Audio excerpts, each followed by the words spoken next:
My name is Hank Smith. I'm doing an interview of Mrs. Adele DiMarco Kious. She's an 8-year resident of the city of East Cleveland. Thank you for your interview. You're welcome. Thank you for asking me. Okay. Mrs. Kious, tell me about yourself and the history of your family. The history of my family, starting with As far back as you want to go. as far back as I want to go. So my family, my mother and my father. My mother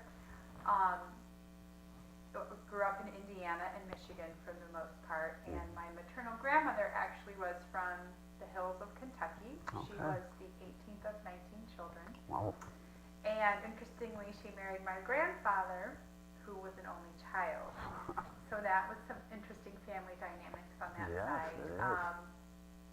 And my mother had 3 sisters. They, for the most part, grew up in Fort Wayne. Mm-hmm. And my mother met my father when he moved there to go to college to study engineering. My father actually immigrated from Sicily when he was a young child, and he was also the oldest of 3. Okay. And when his family immigrated, they moved to the kind of the Finger Lakes region of New York State. Yeah. So it was an interesting mix. My parents sadly were not together long. We lived in Rochester, New York. That's where I was born. Okay. And they separated, and my mother and I moved back to Indiana, where I grew up for the most part until my mid-20s. I grew up in Fort Wayne, Indiana, which is a small city, about a couple 100,000 people. And it was a pretty homogeneous city, somewhat insular, very kind of Catholic and Lutheran culture in many ways. And I knew I didn't fit in there somehow, even as a young child. I knew there was another place for me. Okay. And I actually used to come through Cleveland. We would drive, my father's side of the family was still in Rochester, New York, and as a child we would drive back and forth, and Cleveland was always the halfway point. Okay. So Yeah. years later, in my 20s, I actually moved here to Cleveland to go to graduate school at Case Western Reserve University, and came to settle in the Cleveland Heights area, and absolutely fell in love really with the Heights. Mostly because of the community, that it was racially diverse. I didn't experience that where I grew up. Okay. So that was something new for me and something that really intrigued me. And I really just loved the beauty of the community. That the buildings were beautiful, and there were trees, and there were sidewalks where people walked. I grew up in suburbia and didn't experience that. So, and then my current family, who I consider family, my husband, he and his family moved here. My mother-in-law is actually South African, and my father-in-law grew up in California, and he was a missionary, and they met through the Methodist Church doing interracial work in the 70s in South Africa. Oh, okay. Under apartheid. So Yeah. they basically got kicked out of the country, or he did, and they ended up moving to Cleveland, also because of Case Western Reserve. Oh, After okay. my husband was just a little baby, and they moved here because my father-in-law got accepted into medical school here, into medical school. So my husband really grew up in the Heights. This is the Heights area is home to him. And when we were looking for a home, we had moved away for a short period of time, although we met here in Cleveland Heights area. And I have one sibling. Oops, sorry, I touched the microphone. I have one sibling who's 10 years younger than I am, and he was paralyzed in a car accident when he was a young boy, when he was 13, and has now been in a wheelchair for 20 years. And so what was really important to me was to find a home where my brother could come and stay with us. Okay. And this neighborhood, the Forrestville neighborhood, had that. Homes that were 1-story. And that was initially the reason we came here. We found this home, which we love, and the street, which we love, the trees especially. I'm still getting to know the people. What I'm struck by is many of the people that live on our street have been here for decades. Okay. So that's really inspiring. Right. And I'm leaning into doing a better job of getting to know my neighbors more, and Yeah. Because that's what I'm realizing I want for more in my life in terms of really living abundantly. Right. More Yeah. connected to my neighbors. Same here. Yeah. Yeah. I love this part of East Cleveland and Cleveland Heights. You know, the parks and everything, and like you say, you can walk up and down the streets. I love it. Yeah. Okay. I'm sorry, and we have a little boy who's 3. Oh, He's yeah. part of our family. Can't forget him. No, our little Yeah, Jim. he's great. Can you think back to your earliest memories of East Cleveland and tell me what life was like then? Well, I don't, since I moved here in 1995, Okay. I don't know what life was like here, and quite honestly, I didn't come through East Cleveland often until we moved here. Mm-hmm. So I've heard stories of what it was like, and it's interesting to me because they're depending on what era someone's referring to, the stories are very different. Yeah. But I'm often curious about it. Living in this neighborhood with the historic homes at the end of the street, I kind of go in my imagination, wonder. At one point this was Rockefeller's estate, and he had his own private railroad stop. Right. And then he was building housing for his corporate employees. Yeah. That was very exclusive, to put it diplomatically. Yeah, and then in the 50s, at least in this area, and then of course I heard about the redlining and blockbusting. People tell stories about how quickly that happened. Right, yeah. So it makes me very curious. So, my earliest memories really of coming through East Cleveland are really from only like 9 years ago, which is when I started coming through. Even though, interestingly, I was often just a few blocks away. Right. And, this area is a little different from the inner part of East Cleveland. Yeah. People say to me, you live up the hill. Right. You get a lot of that. Yeah. In fact, some people tell me who are from East Cleveland that I do civic work with, they tease me, they're like, you don't really live in East Cleveland. I'm like, well, that's where some of my cigars. Yes. Well, go ahead and claim East Cleveland. I do. EC. I say that. I have a sense of that there's a sense of emergence here. I don't know a lot, and I don't know Gary Norton, Mayor Norton personally. I know as a neighborly saying hi and talking, and I do have faith in his leadership and that good things. Yeah, he seems to be doing a good job. Yeah. I'm glad he's our mayor. Yeah, I am too. What are your fondest memories of East Cleveland? My fondest memory, my fondest memory is the day my son was born. Okay. He was born at Huron Yeah, Hospital. that's right. Yeah. And it's amazingly sad to me that hospital is gone. Right, that was a good asset. Yeah. So my fondest memory is actually the day we brought him home from the hospital, and we drove up Forest Hill Boulevard, and it was a wintry day, and all of the trees were covered in snow and ice, and it just because we were bringing our son home from the hospital, it just felt like a fairyland. So that's one, and really, a lot of my relationship with the city, I have to say, is through use of the park over there, and I love walking through there, and the little music park that was put in last year is wonderful. Yeah, it is. Kalel and I love to go there. We were sad we went in the fall and everything was put away. I think it's smart that they put everything away. We were like, oh, our music park is gone. So I would say it's really the beauty of East Cleveland and of the nature that's here. Did you see the white duck that was out there over the past summer? No. Oh, it was a beautiful white duck, and it was the only one with all of the geese, all the Canadian geese. I used to go over there just to watch them. It was quite a sight. Wow. Yeah, I wish you'd have seen it. Yeah, I took some pictures. Huh. Yeah.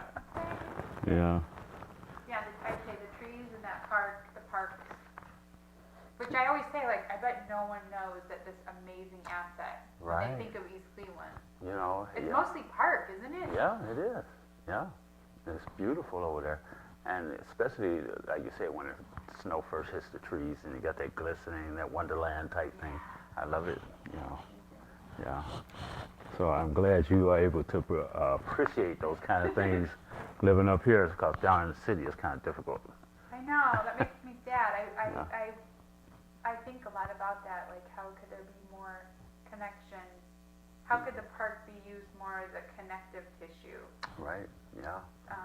And I know I imagine there are barriers to that, even just in mindset, because I know not everybody thinks the park is a great place to go. They should come up there, try it. I do see young people hanging out there more and more in families, Right. and I've had some good conversations with some like kids that go to Shaw and Mhm. hanging out. Not often, but on Right. occasion. Yeah. That'd be a good place to have activities like they do at Wade Oval. You know? Yeah, And that would kind of bring people together, I think. I do too. Chris and I, my husband and I, have Yeah. talked about it. Like, what if there was ice skating? I mean, you'd have to have winter cooperate, of course, but Right. you know, ice skating at the pond and like Right. a hot chocolate stand there in the pavilion. Some kind of winter activity, yeah. Right. Or in the summer, little paddle boats that you could rent. Yeah, yeah, excellent. Yeah. See, you have some ideas. Okay, In what ways have the city changed over time? And what do you think contributed to those changes? Well, what I would say is really just based on hearsay. So I'll speak to two things. One, of what I've heard, and then two, of what I've experienced since I've lived here. You know, I've heard stories about the changes over time, from kind of the Rockefeller era up through the 40s, 50s, and 60s, and then, you know, as a result of, I think the connection was around the killing of Dr. King, and then the Huff riots, and Right. the fear that spread, and how quickly that fear spread, and then the blockbusting and redlining and things that started to happen. I don't know if there was redlining here, but for sure blockbusting. Yeah. And I've heard stories of just how quickly things changed. Could you elaborate a little more on the blockbusting?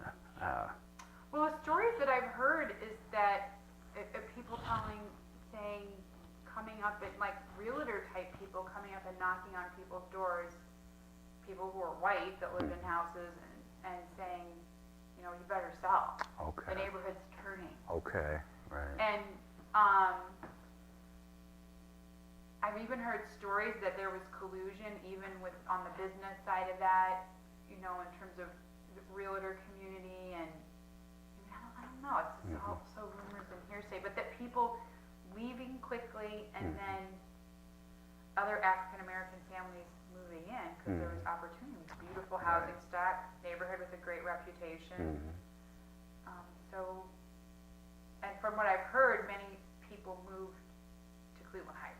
Yeah. I don't know where all the migration went, but that the main thing that I hear from the stories is the quickness with which it happens. Right, yeah, And yeah. how powerful fear can be.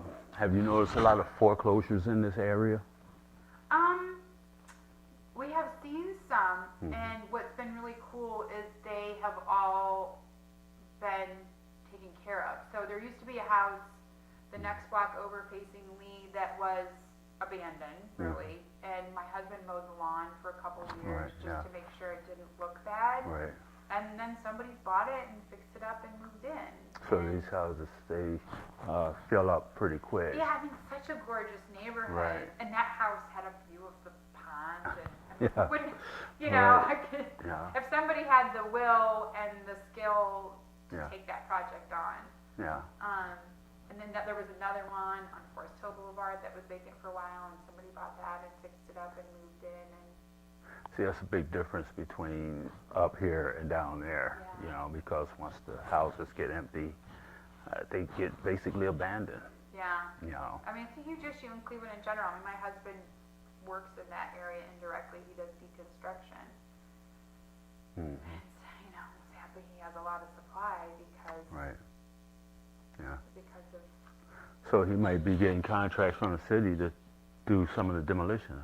he did a little bit. It's kind of a tricky thing. He doesn't do demolition. He does deconstruction, and it costs a little bit more because you're actually taking the house apart Oh, and okay. harvesting the structural wood because Oh. it's such high value. You Right. can't buy anything like that in the Right. wood of the floors. Yeah. But not the pretty stuff that people think of, like banisters and, I mean, that there's a market that already exists for that. That can be Yeah. sold pretty easily. Right. But the structural stuff you have to take, it's called upcycling. You actually have to process it and then turn it into something else. Wow, that's all right. Yeah, that's his business. That's great business. Yeah. Yeah. Called APOC, a piece of Cleveland. Okay. Yeah, but he's talked to Mayor Norton a few times, and he's actually did a project. You know the 3 buildings across from McDonald's that were on Eddy? Yes, right. He took those down. That Oh, was okay. that was a collaborative project. That was a workforce development project with the county land bank. Right. I'll be glad when they do something with the property now. I know. This is an amazing piece of property. Yeah, that and the place where Huron Road Hospital was. I know. You know, there's so much opportunity now that they're clearing out some of these abandoned places.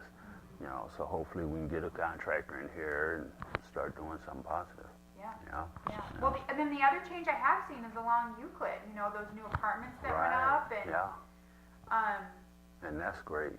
I really experience a positive vibe when I go up Euclid. I do too. Yeah. The energy is changing. And I can see Cleveland Clinic, University Circle moving in that direction. So hopefully they will see the value of the property. Yeah. Well, it feels different. You know, as you do work with Neighborhood Connections, and you've been I've been meeting with staff there in that new, is it called Uptown? Yes, right. Where there's the Panera and Right, that. yeah. And I went to a meeting, you know, I go up Euclid and I said to them, this is so interesting. The presence of those buildings there Yeah. causes me to experience East Cleveland differently. Mm-hmm.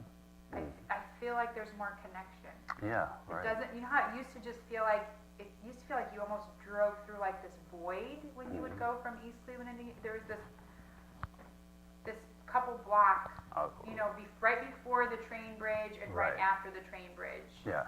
But There's a big- now that there's more there, it feels more connected. Yes, it does. Yeah. And I look to see a lot more things happening in that area. And I Yeah. know that was Mayor Norton's vision. I remember when he was running, Mm-hmm. he had that, and I really supported that. Yeah. What do you think about the city government? You know, I am somewhat disappointed in myself that I haven't been more involved. I'm not a big political involvement person, and I know it's important. I'm a little disappointed in the dynamic between city council and the mayor's office. And I don't understand it. And it just seems like there are bigger fish to fry. Yeah. In a community that has some real issues to be dealt with, that the back and forth. But again, I don't have a rich understanding of the tit for tat or whatever it is that's happening. But it seems like Mayor Norton's been able to rise above it to the best of my observation, but I could be mistaken. Stop it for a minute. Okay. All right. How has race and racism impacted you personally, and how has it impacted the city of East Cleveland? Good question. Race and racism impacted me personally. I think, you know, as a white woman, it's challenging to know how race and racism has impacted me personally because I'm oblivious a lot of the time because of my privilege, Mm-hmm. being white. Yeah. Awareness of race and racism is something that I'm investing my time in. I'm doing work with the YWCA and the Racial Inclusion Program, and so being more aware of the dynamics of race and racism has really helped me in my spiritual growth, to make this spiritual journey, and why to me racial inclusion is so important about humanism. Mm-hmm. And really seeing that racism exists and being active at working toward it not existing, I guess, but managing it differently, Right. acknowledging it and managing it differently so that we have more equality and inclusion. Mm-hmm. Significantly impacted East Cleveland based on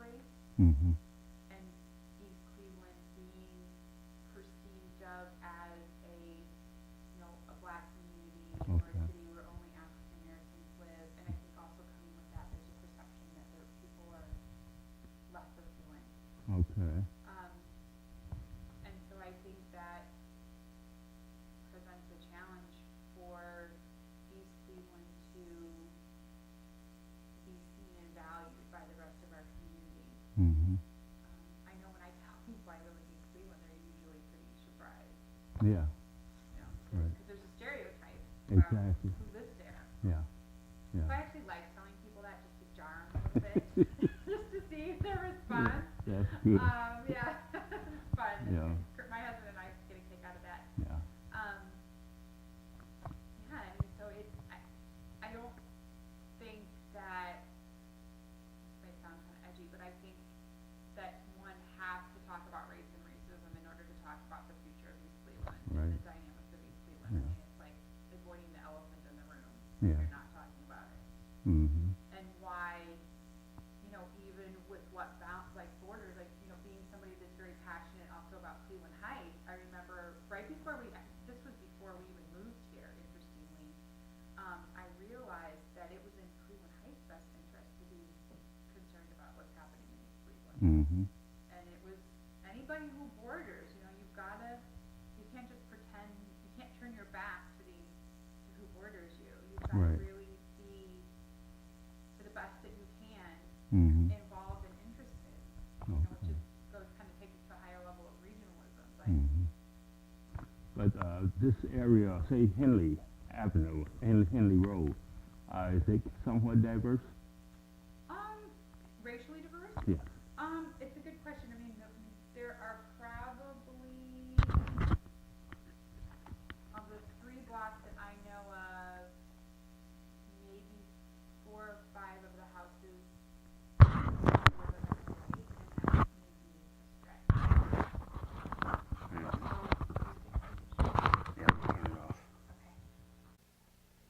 Yes.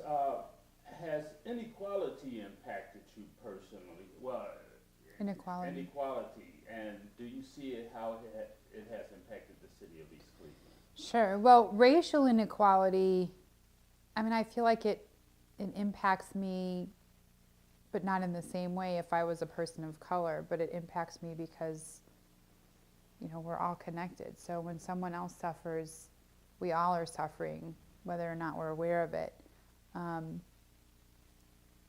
Gender inequality is another subject, but even in that, that's not something I am as aware of. And I think inequality has affected the city of East Cleveland because I think I see racism as systemic, you know, and so the level at which racism is impacting on the system as a whole in terms of the structures of policies and procedures and our criminal justice system, our education system, all of that combined is to me a big part of how and why East Cleveland found itself in a place of great challenge. I guess I don't really know and understand what happened over the past 30 or 40 years. And I really don't know, quite honestly, a lot of families that live in the part of East Cleveland that I think most people, well, the part of East Cleveland that's not up the hill. You know, I don't know as many families there. I know people that tell me they grew up there, but I don't know if many of them still live there. So I know that I've been to Shaw High School and I've been really impressed with the young people that I've met that go there.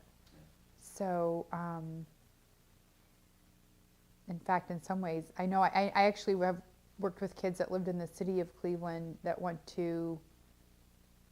lived more in Central, and they were trying to go to Shaw because they thought it had a better reputation, interestingly. That is something. Yeah, isn't that how, I mean, teenagers, who knows how they learn or hear. It could be that they had a girlfriend that goes there, but yeah, I think collectively structural systemic racism and inequality has impacted our city primarily because it's, what is it, 98% African American probably? About that.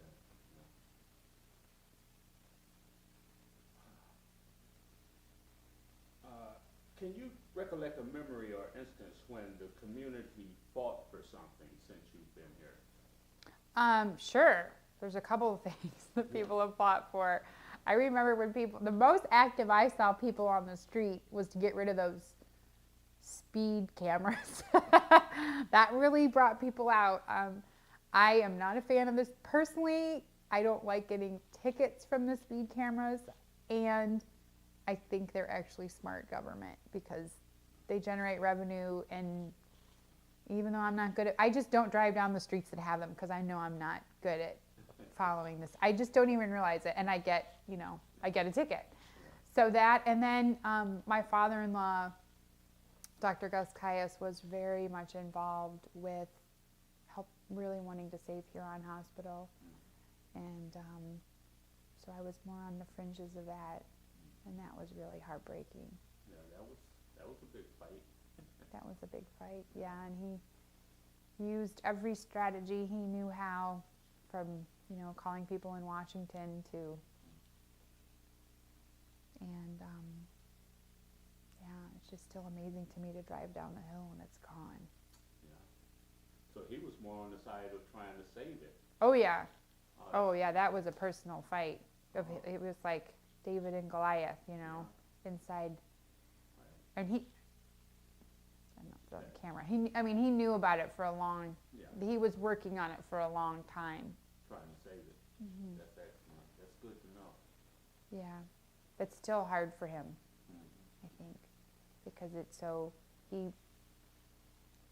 a lot of people didn't know that the story of Huron Hospital was really, from some metrics that you looked at, it was a top performing hospital. Revenue overall, it was losing money. I don't understand all the nuances, but in other ways it was, they had some of the best people there and really excellent teams and a lot of other success metrics, but that wasn't the story that got told. Right. Okay, how have surrounding institutions and the city of East Cleveland, the surrounding institutions and cities impacted East Cleveland? That's a good question. I have to overall say I don't know. I just know the little bit that I perceive. I don't know how involved like Cleveland Heights is with East Cleveland.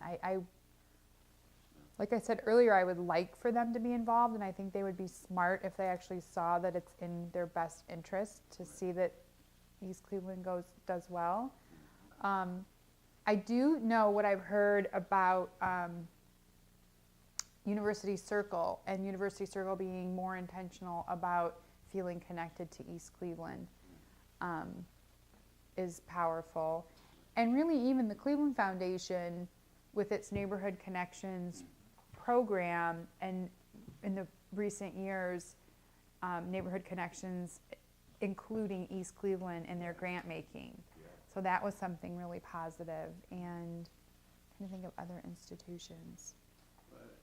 Then we have University Circle include East Cleveland and their footprint, so to speak. Yeah. And their district. Yeah, because it's right here. So I've never had a conversation with Chris Ronayne, who is the head of University Circle Incorporated, about it, but it definitely feels like there's more happening. Like I shared the story earlier, that now I literally experience even this street differently with Uptown, because I somehow feel more connected to University Circle than I did before, with those apartment buildings in East Cleveland. Are they apartments or condos? I'm not sure.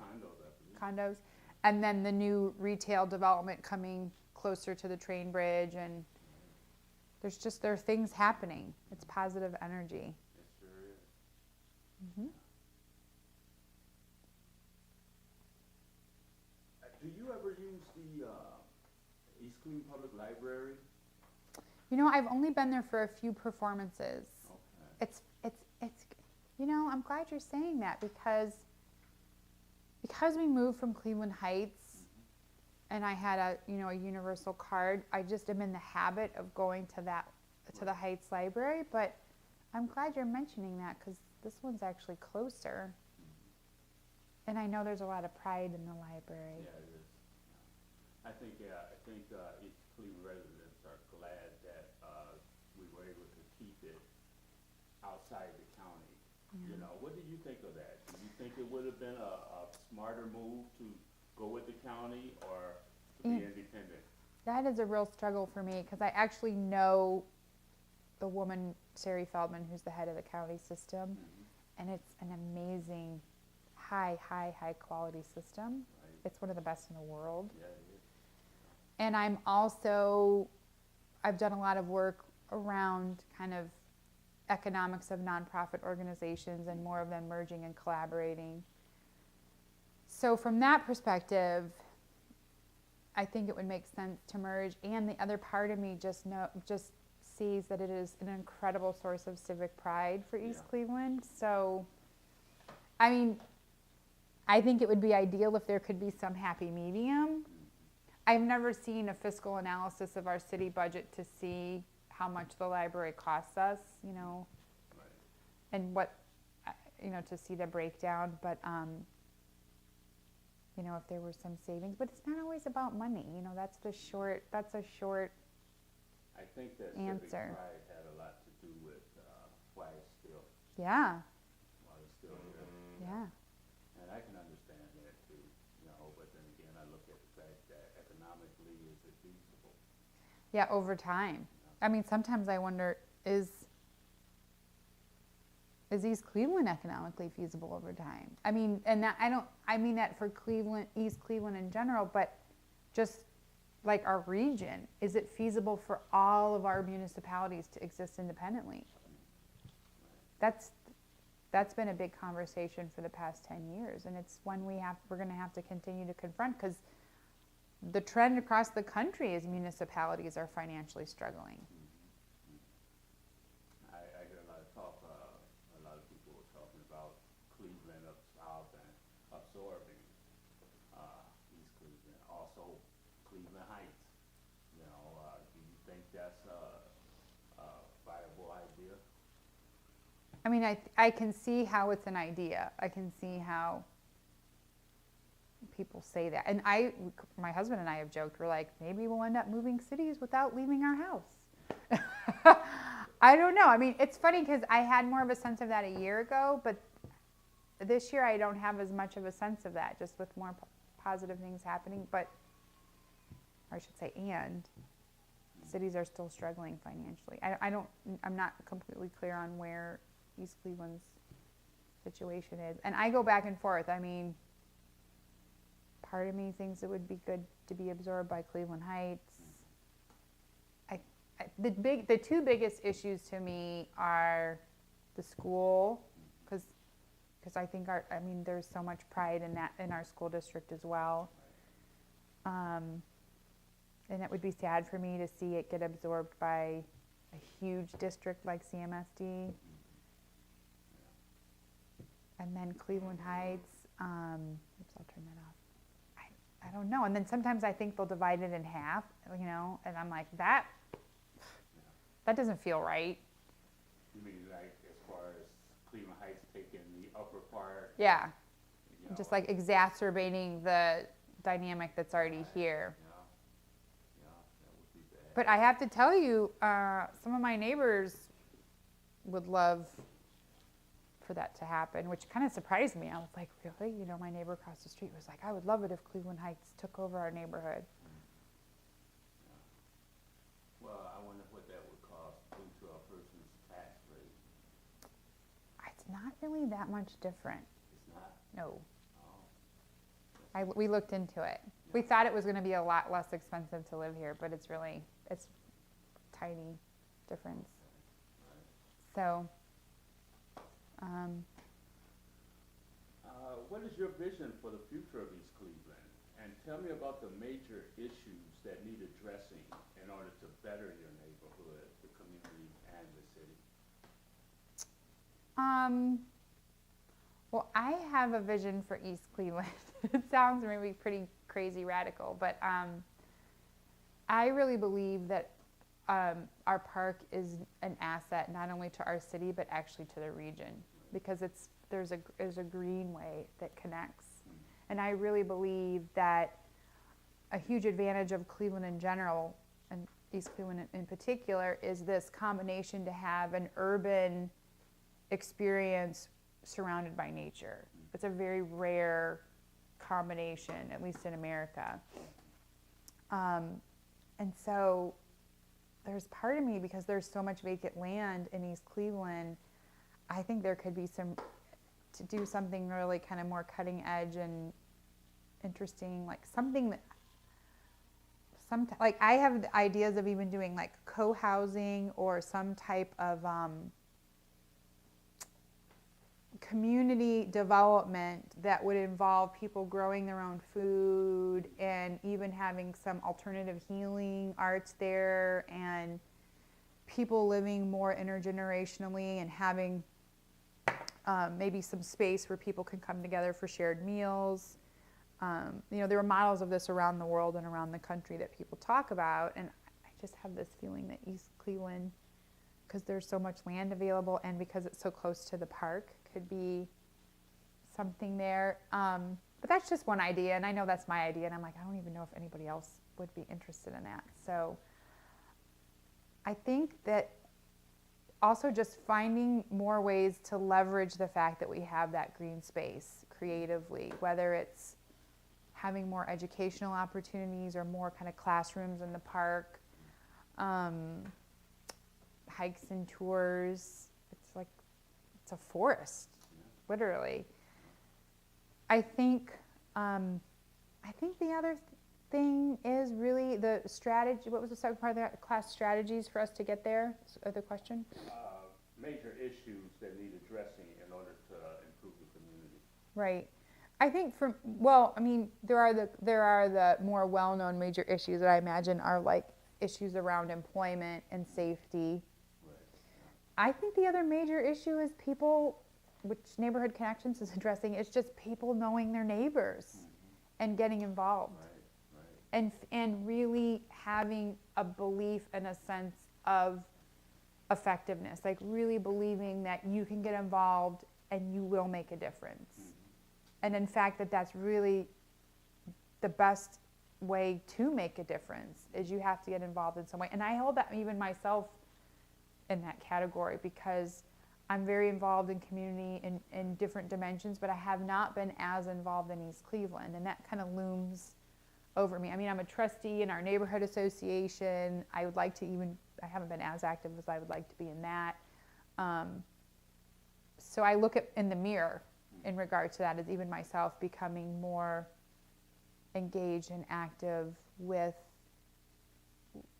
decisions that are made, and encouraging others as well to believe that you can make a difference if you get involved. And I think that belief in and of itself has a ripple effect around other dimensions of our lives. If we believe that we make a difference, then we're more likely to be employed. We're more likely to be taking better care of our health. It can be really catalytic. So, how about the crime rate up here in this area? Do you get better response by the police? Oh, the police are amazingly responsive. I have to say, if we merged, that's what I was actually for merging. When we were playing with, I was just intellectually playing with scenarios of us merging. I was like, oh, Cleveland, it would be nice to be a resident of Cleveland. And then the police thing occurred to me, that I would not get the same responsiveness. And I was like, oh, I'll take that back. Because the East Cleveland police are amazingly responsive. And I really feel good about that. I like that they're so responsive. Yeah, that's great. Yeah. But it's a big difference between up here and down there. I imagine. It is. What do you think about the budget crisis that East Cleveland is having right now? Because they're going to lose like 10 police. Yeah. That's Yeah, I think it's another dynamic of where cities are and where our city is, and it could have an impact. I mean, our house has been robbed, so didn't make me want to move, and I wasn't here, and it doesn't change my experience of the neighborhood, and I believe that houses get robbed in different neighborhoods. I mean, it's not like if I was living in Cleveland Heights, it wouldn't happen. So I wonder how that would affect things here, having fewer police. I don't know. That's kind of scary. Yeah, I have to wait and see. So, but you know, there are things we could, again, it comes back to engagement. If we all know our neighbors better, I know I could do a better job of lighting in my neighborhood because it is really dark here at night. Oh, it is. You know, there's this, I did some work on a block, some neighbor circle work a block away, block or two up the street. And I think there's this really kind of interesting tension with this neighborhood in particular, Forest Hill, and what people like about it is that it's quiet and it's dark. You know, and there's lots of trees around. And I think people move here that they kind of want to be left alone a little bit. There's a little bit of like that suburban mentality of like, I just want to go in my house and stay quiet and relax, and the serenity of the forest. And in some ways that is counter to what you need to do to have a safe neighborhood. Right. You know, you need to know your neighbors. You need to have a really well lit street. Yeah. I like that it's dark at night. Like I like to be able to go out and see the stars. So it's a predicament in some ways. It's a forget the word. You know, you can't. It's how do you have both? Yeah. Dilemma. That was the word. It's a dilemma. Yeah. Well, being from the Finger Lakes area, I see how you can appreciate that. Yeah, I am a nature girl. I am a tree hugger. It is true. Yeah. I said, because that's one of the reasons, even though we're going to outgrow this house soon, I said to my husband, like, I don't see any other neighborhood I would want to live in from a tree perspective. Right. Yeah. But I know that not everybody's like that. You know, that we have some neighbors that don't like the trees because they make a mess. So I'm like, oh, you should have picked a different street. Yeah. Well, But- have you had an opportunity to visit the East Cleveland Theater? I have not. Oh, no. I have been there once for performance. Oh, you have? Yeah. Yeah. That's a pretty good asset to the city. Yeah. You know, I wonder sometimes by us being involved with having the second largest performing arts theater in the country, you know, I wonder why they don't help small theaters like community theaters like that. Yeah. Yeah. It's a good question. I mean, I think it's comes down to that survivability mentality. I wonder if it's because of the stigma of East Cleveland. Yeah. You know, because I know at one time East Cleveland Theater was great place to go and enjoy theater. But things have changed over the years. You know, I don't even get out as much as I used to. Okay. Oh yeah. Bless you, honey. That's nothing. Okay. Okay, what would you be prepared to do to participate in making East Cleveland a better place to live? What would I be prepared to do? I would be prepared to help with relationship building and hosting different things like SOMO leadership, and invite people in to see their own power and their own capacity.